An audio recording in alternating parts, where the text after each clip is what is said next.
than ever. But my name is Alondra Garza, and if you click on my about button, CB and about, you'll see some of my bio. But I will say I'm a Tejana Chicana artist. I'm from the border of South Texas and Mexico. And I actually was born in the Mexican side of the borderlands, and then I became an American citizen, and that made me have a double nationality, so as an actual Mexican American. And I portray the struggles that Tejana and Chicana women face in the contemporary moment by basing it on my own experience. And these conflicts vary from identity, culture, language, class, race, body, and beauty.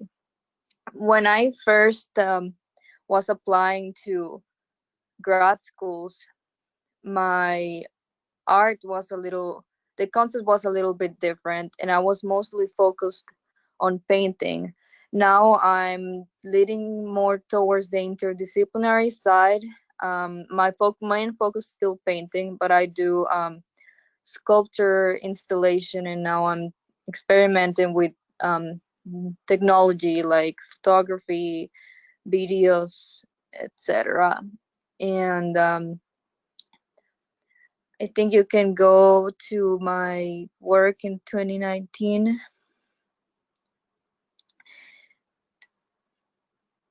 And go to the bottom, please. So I was a hardcore painter, and my main focus still kind of is, but it was more towards the feminist side and the influencers and how social media it's increasing ridiculous beauty standards. And then I joined the program. I learned about the program by actually a national portfolio day that several schools around the country were hosting, and I encountered MCAT there as so with other schools, but no one was as nice and as approachable as the person that I talked to that day, and that was really important for me. And I felt the support, and I learned more about the program. The thing that I was more interested with was the mentorship and the interdisciplinary focus. I was researching through other grad schools, and I never encountered some other program that did mentorship.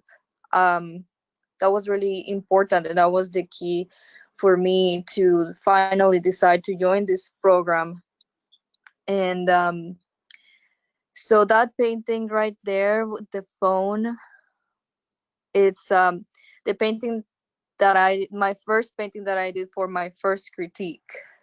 We have two critiques each semester, and so the first critique I was still focusing more on the social media and trying to focus on Instagram, and I wanted to make a difference by painting a big phone and see how different it is to look at something that big instead of scrolling, just like actually looking at it, and kind of highlighting how normal it is for us to see these influencers, and how the beauty standards are more hard and hard to satisfy. And then if you go up, this was my second critique, still focusing about that. I was trying to do expectation versus reality, and this is the reality picture of me at the beach. I decided to picture myself, because if I was gonna talk about reality, it had to be about myself, because it's my reality. And if you click on that arrow, you see the reality and the expectation from actually did some research, which is something really important for the program, and something that I do a lot, reading and research, and try to picture the most famous influencers last year. I'm pretty sure right now it's different because it changes. And then the next one, it's also expectation of someone like just waking up. I mean, the reality of someone just waking up and that's me with my real PJs of Eeyore. And then um, the next picture is another influencer that she posted a picture of her just waking up, which I thought it was very fake because she had a lot of makeup on and it was this really pretty hotel room. And and then I had already on this one I had already started to think of more mediums, which is something really interesting that the program does when you're talking to people from other mediums. It makes you want to try different things, and it's something that makes you learn a lot about your craft and your concept. And here I actually went to a residency in Des Moines, Iowa. um, and I got a stipend, and the MFA program still supported me with the traveling expenses, which is something that you get every semester. That you ask for some attendance when you're traveling to these residencies and many other things. And I thought that was really great from the program. Also, they're the ones that contacted me to this residency. Um, and it was about restoring an old area in Des Moines, just making like a mop-up of the plan. It was a residency with architects or urban planners, engineers, and I was in charge of the public art. So I kind of did a mock-up of a sculpture that we would like to have in that area. And that area was really diverse.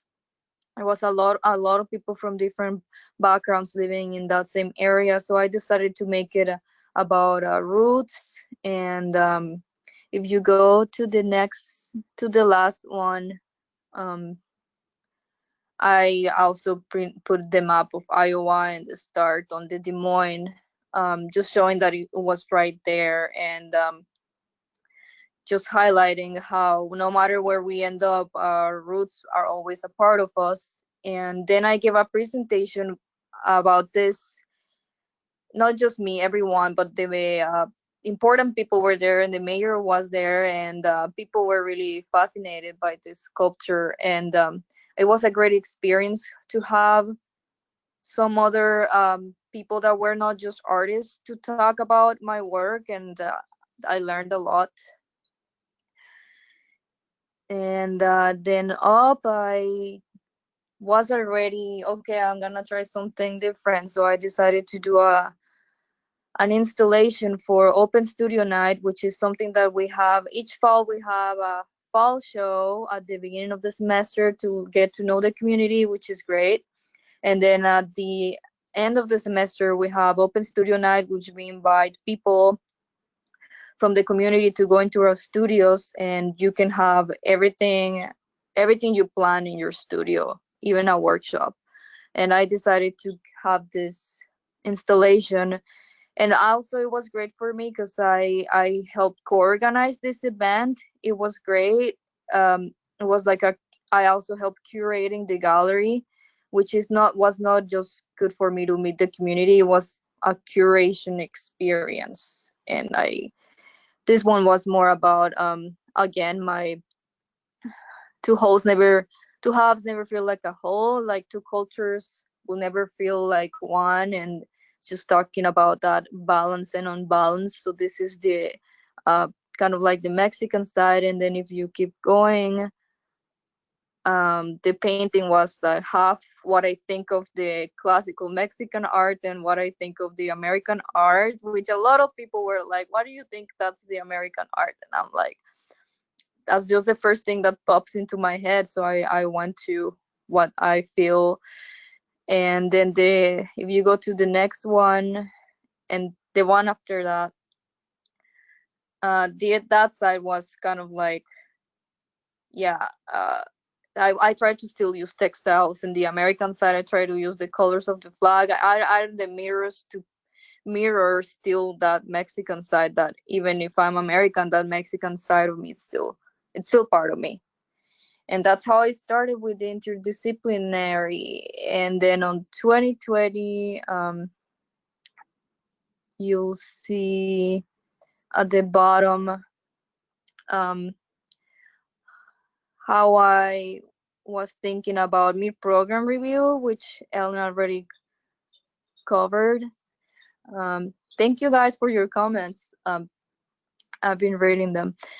And in the mid-program review, I was already thinking about, okay, well, I still like painting, so I'm gonna do an installation with painting. And this, if you go to the next slide, this installation actually kind of like happened when everything happened with COVID. And I had to do this installation at home, which I thought it was fun, and I thought it helped my concept somehow, because I was talking about the border where I'm from. There's the river separates the two countries, so the legal way to cross the bridge.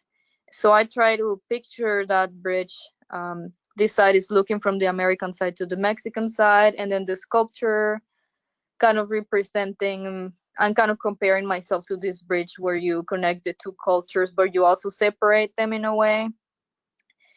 And if you go up, this was also part of the mid-program review. So this is looking from the Mexican side to the American side. And if you go to the next slide, you'll see the installation before everything happened. So this one I actually got to install it in the MFA facility, and I thought it was really successful. I got a lot of good comments from people, also a lot of good critique that helped me a lot. And something that I haven't mentioned, for the mentorship, um, it's really good. I feel that I would not have been able to answer my questions and develop this kind of installation of craftsmanship without my mentor's help. It's always great to, like, I have like so many ideas, and then sometimes I'm like, okay, well, how do I decide what to do with these many ideas and these many symbols that I like to use? And it's always great to have that weekly meeting with my mentor, because I know uh, she'll help me. She'll help me decide, and she'll help me look at something through a different eyes. It's just really, really helpful. And I think that's something that this program has, and it's really valuable, because I feel that if I wouldn't have that, I would have to be getting a lot of studio visits, which I still do, which is super great. I talk to my mentor, and then I talk to other people, and I cannot express how much that's helped me. And yeah, this is the mid-program review. And then the work up, it's summer. um yeah, I try to document some pictures and during quarantine, just like experimenting with photography. And I guess this one's a little, yeah, anxious and lonely, how I was feeling. And if you go up, I made these two small practice paintings in oil paper, which is like my mentor. We're not supposed to really it's to really meet during summer, unless the mentor offers you, which is most of the time they still do, because they're really helpful people. And my mentor was like, okay, well, we'll keep talking, and I want you to have some exercises for you to motivate yourself, because I know there's a lot going on. So at least try to think of two small exercises each 2 weeks. And I actually ended up exhibiting the past one, the one behind this one, recently in the a mobile art gallery. And it kept starting in Stillwater and moved to different parks and different sites. And actually the closing site was the Walker. And another point that I want to bring is I found out about that exhibition through the program as well, but I also, the curator I met him because I was his TA, which is something that it's really good about this program too. You get to TA for the whole 2 years if you decide to. I know that other programs are not doing that, and I actually TAing is great. Meet you get connections. Like that connection helped me to be in that show, and you also learn a lot from the students. Okay, and if you go up, this is more experimentation. I just decided to experiment with materials.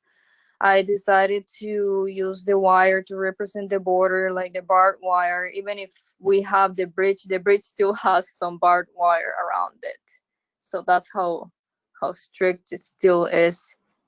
And then tissue paper, just representing the piñatas from my Mexican side, and then some painting. And if you go up, you'll keep seeing.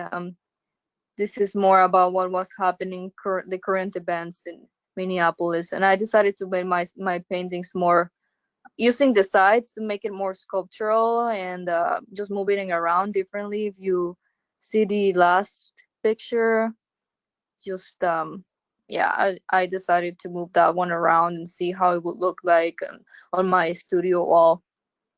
And if you yeah, and then there's this other work. Still, I decided to use the map of where I'm from and the cut.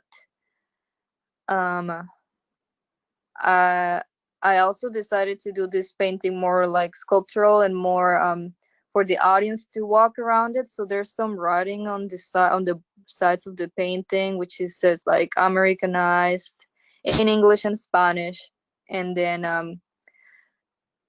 will you'll find Mexicana, which is Mexican girl, and then on the bottom too, some like Tex-Mex.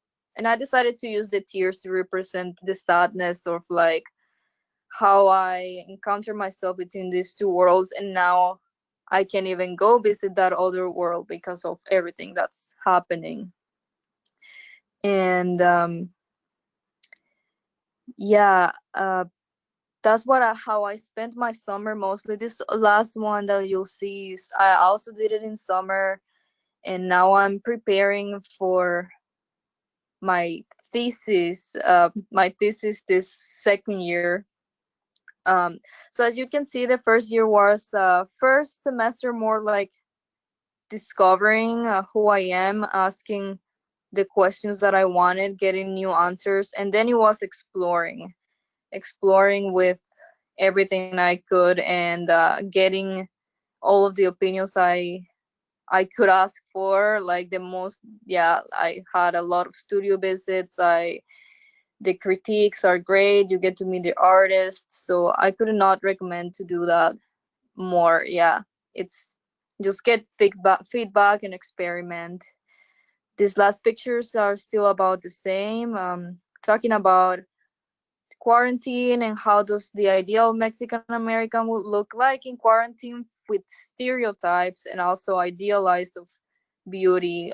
Like I still think of like the ideal American will be like someone that's blonde, bronze, blue eyes, tall woman, which is ridiculous. But I also think like the stereotype Mexican American woman will be using all these objects, like um, the snacks and the tequila and the tacos and all of that, which is it is true that's how I access my culture, but sometimes it's a little exaggerated. So that's this yeah, these photographs are more about the irony of the stereotypes and the irony of the idealized woman.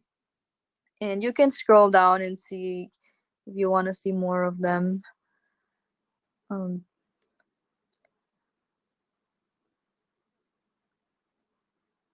That's awesome, Alondra. Thank you. And yeah, that's how I wrap up. Yeah, basically that's what I do. And this program has been great. Oh. And I hope I solved um, some of your doubts. And this is how I want to end my presentation. Thank you, everyone. Thank you, Ellen. Thank you, Mary, for inviting me.